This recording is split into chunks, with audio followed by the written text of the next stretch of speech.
Hi வணக்கம். இன்றைக்கு வந்து ப்ரௌனி எப்படி செய்கிறதுன்னு சொல்லி இந்த வீடியோவில் பார்க்கலாம். ப்ரௌனி வந்து செய்கிறதுக்கு நிறைய வழிமுறைகள் இருக்குது. நான் இன்றைக்கு இந்த வீடியோவில் ஈஸியான முறையில் எப்படி செய்கிறதுன்னு சொல்லி உங்களுக்கு காட்டியிருக்கிறேன். இந்த ப்ரௌனி செய்கிறதுக்கு 5 பொருட்கள் மட்டும்தான் தேவை. அந்த 5 பொருட்களை வச்சு நீங்கள் ரொம்பவே டேஸ்டியான ப்ரௌனி வந்து செய்து கொள்ளலாம். இந்த ஸ்க்ரீனில் வந்து நான் உங்களுக்கு காட்டியிருக்கிறேன் என்னென்ன பொருட்கள் என்னென்ன அளவில் தேவை என்று சொல்லி.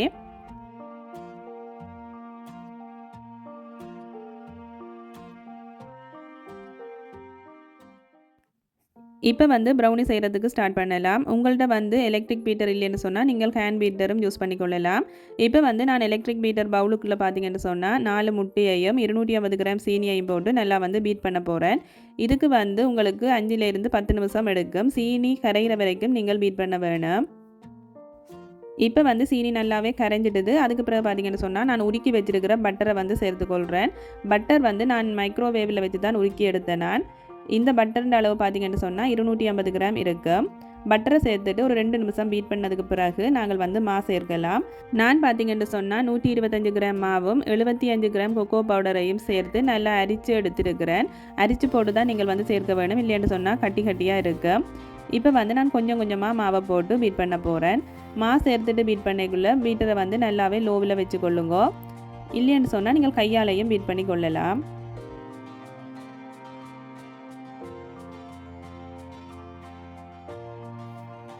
மாவை சேர்த்து பீட் பண்ணிட்டேன். மாவு வந்து அந்த பட்டரோட சேர்ற வரைக்கும் மிக்ஸ் பண்ணினாலே காணும்.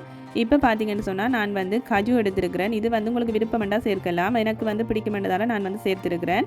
கஜுவை வந்து சின்ன சின்னனா உடைச்சி போட்டு இந்த பட்டரோட வந்து சேர்த்து மிக்ஸ் பண்ணிக்கொள்கிறேன். இப்போ வந்து நான் பேக் பண்ணுறதுக்காக ஒரு ட்ரே எடுத்துருக்கிறேன். அதில் வந்து பட்டர் பேப்பர் போட்டுட்டு நாங்கள் ஏற்கனவே அடித்து வச்சுருக்கிற அந்த பட்டரை வந்து இதுக்குள்ளே ஊற்றிக்கொள்கிறேன்.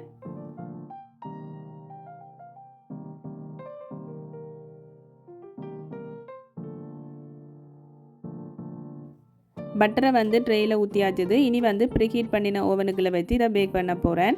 180 பாகை செல்சியஸில் 30 நிமிடங்கள் வச்சு எடுத்திங்கன்னு சொன்னால் சூப்பரான ப்ரௌனி வந்து ரெடி ஆகிடும்.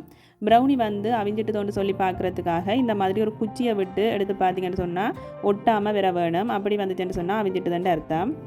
ப்ரௌனி வந்து நல்லா ஆறினதுக்கு பிறகு நாங்கள் வந்து இதை கட் பண்ணி கொள்ளலாம். இப்போ பார்த்தீங்கன்னு சொன்னால் ப்ரௌனி நல்லாவே ஆறிட்டுது. நான் வந்து அந்த ஓரங்களில் ஒட்டி இருக்கிறத வந்து இந்த மாதிரி ஒரு சின்ன கத்தியால் வந்து கிளப்பி எடுத்துட்டு இதை வந்து பீஸ் பீஸாக கட் பண்ண போகிறேன்.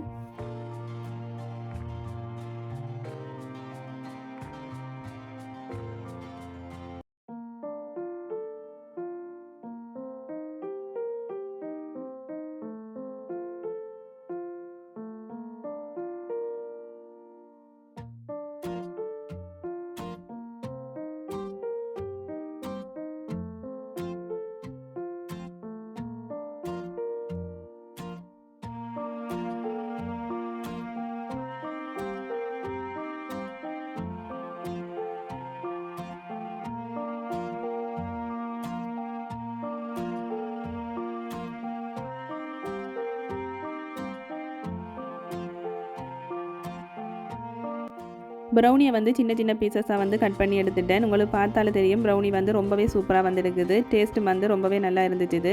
நீங்களும் வந்து இந்த ரெசிபியை கண்டிப்பாக ட்ரை பண்ணி பாருங்கள். இப்போ தான் ஃபர்ஸ்ட் டைம் செய்ய போகிறீங்கன்னு சொன்னால் உங்களுக்கு இந்த மெத்தட் வந்து ரொம்பவே ஈஸியாக இருக்குது. வீடியோ பிடிச்சிருந்துச்சுன்னு சொன்னால் லைக் பண்ணி ஷேர் பண்ணி விடுங்க. மீண்டும் வேறு ஒரு ரெசிபியோட வந்து உங்களை சந்திக்கிறேன். பாய் பாய்.